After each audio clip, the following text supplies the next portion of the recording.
Hi students, நம்ம இன்றைக்கி பார்க்க போகிறது பிள்ளைகள் இந்த வருடம் அதாவது கடந்த கிழமை நடைபெற்ற வடக்கு மாகாண பேப்பரில் வந்து இருபடி சமன்பாடு கேள்வி தான் நம்ம இன்றைக்கி பார்க்க போகிறோம். பகுதி 2ல் வந்தது. வளமையாக பிள்ளைகள் நம்ம இருபடி சமன்பாடுன்னு சொன்னாலே சமன்பாடு உருவாக்குறதில்ல. ஏன்னா சமன்பாடு என்ன காட்டு வாரதால் அதை வச்சு கேள்வி செஞ்சுட்டு அரைவாசி மார்க்ஸ் எடுத்துடுறது. இப்போ உண்மையாகவே இருபடி சமன்பாடு உருவாக்குறது பிள்ளைகள் மிக இலகுவான விஷயம் உண்டு.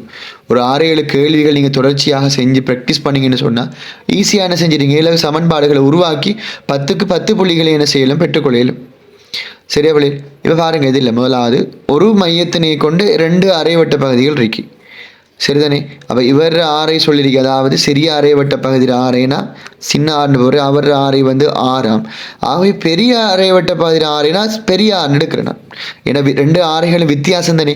அப்போ வித்தியாசப்படுத்தி காட்டுறதுக்காக சிறிய அரைவட்டத்தில் ஆரைனா ஆண்டும் பெரிய அரைவட்டத்தில் ஆரை என்ன செய்கிறேன்னா பெரிய ஆறுன்னு எடுத்திருக்கேன்.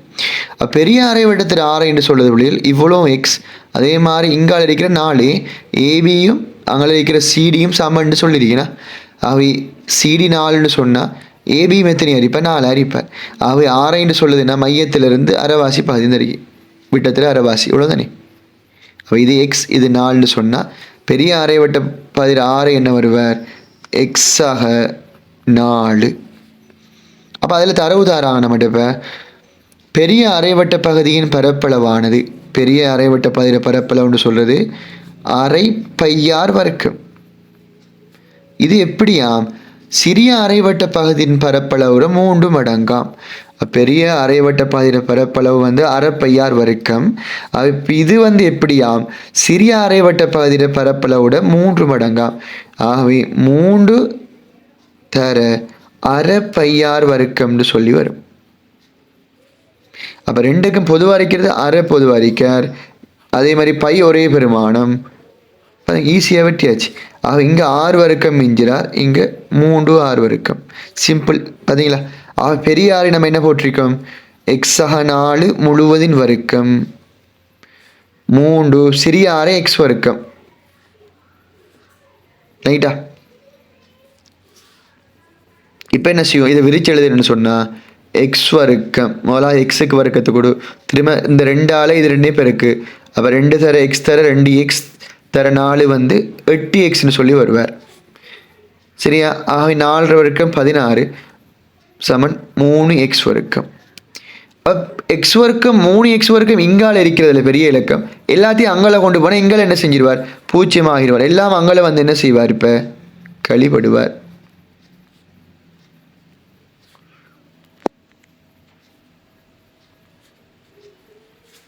ஆக 3x வர்க்கத்திலிருந்து ஒரு எக்ஸ் வர்க்கத்தை கழிச்சா 2x வர்க்கம். ஆகவே இங்கே 8x 16 அப்படியே இருப்பார்.